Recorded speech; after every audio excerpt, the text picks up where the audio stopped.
I have recently had many experiences where I've been the victim of people denying a world of possibilities. A DoorDash customer thought I stole their drink. My sister asked me if I was crying like it was some magical breakthrough that was unfathomable. A person on the internet asked me if I celebrated over killing a bot in a video game. And each one of these statements is built around an extrapolation. There's information right in front of them, but not all the information. And each person decides to, first, have a worst case scenario thought, and then to accept it as reality. They didn't stop once to go, hey, did what I just said make any sense? A DoorDash customer gets their order with their drink missing. What's the worst possibility? That the driver is a bad person and stole my drink? Cool, let's go with that. Does it matter that DoorDash likely has many systems in place to stop that? No. Does it matter that the food bought was from a fast food restaurant and all restaurants get orders wrong, especially fast food restaurants? No. Does it matter that this DoorDash app they bought food through is trying to meld the two independent systems into one fluid experience and that hiccups can occur at food pickup? No. That DoorDasher definitely stole my drink. And when he explained that there was no drink to pick up and that the store employees said that this is your whole order, he's lying to me. He's a liar and a bad person. My sister sees me crying after watching a movie. What's a worst possibility? That I'm closed off emotionally, never cry, and that this is dangerously off from the norm? Cool, let's go with that one. Does it matter that she's seen me cry before? No.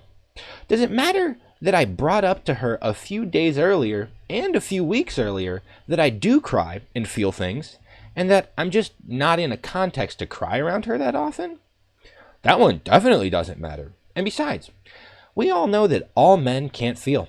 So for any men who does feel, we should make it seem like it's weird by going, are you crying right now?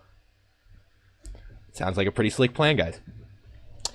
I post a video where I kill someone in a video game, pop off, and then hide in a bush because there's a whole nother team and I don't think I can take them. What's a worst possibility? That this guy posted a video online and is manufacturing pop-off moments for internet clicks? That he thinks killing a bot is actually impressive? Cool, let's go with that. Does it matter that part of the video took up less time than the rest, and that the rest was actually the point of the TikTok as shown by the caption? Could that mean that me killing the bot was just to add context to set up the scenario for the funny? No.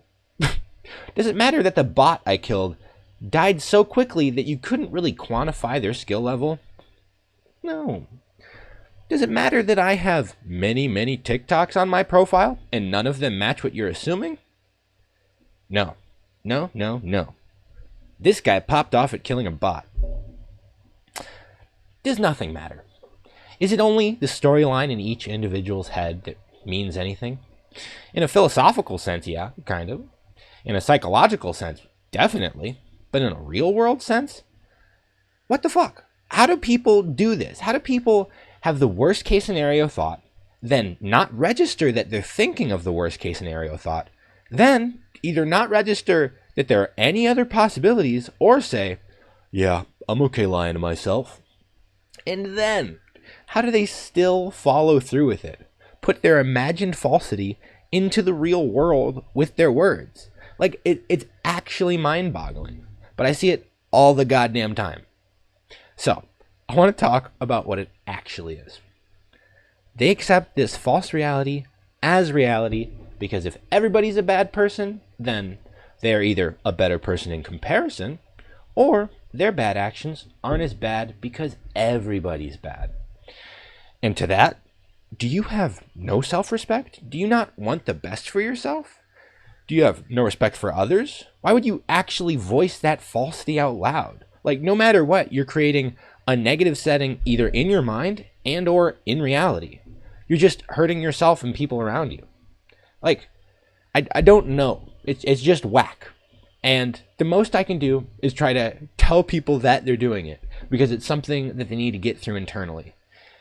and the most I can do is not be a passive bystander. Either way, you guys know what's next. Let's get to some qualifying statements. First, I register that there is a best case scenario where someone is imagining this worst case scenario solely because it's a more entertaining reality. But to that, if you're self-aware in that you're thinking that way because it's a more entertaining reality, then that acknowledges that it's not the real reality.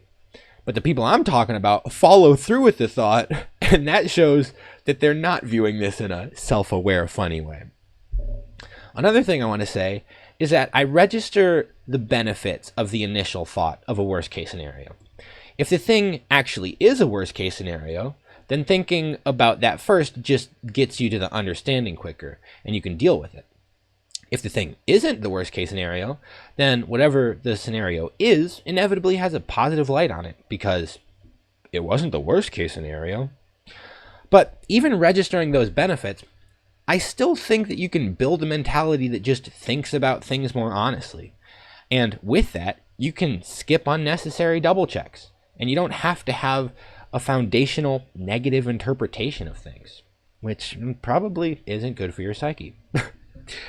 Either way, guys, you either clicked off this video earlier out of denial, got to the end still not understanding because you're lying to yourself, or you're like me, watching people do things that are clearly not in their best interest.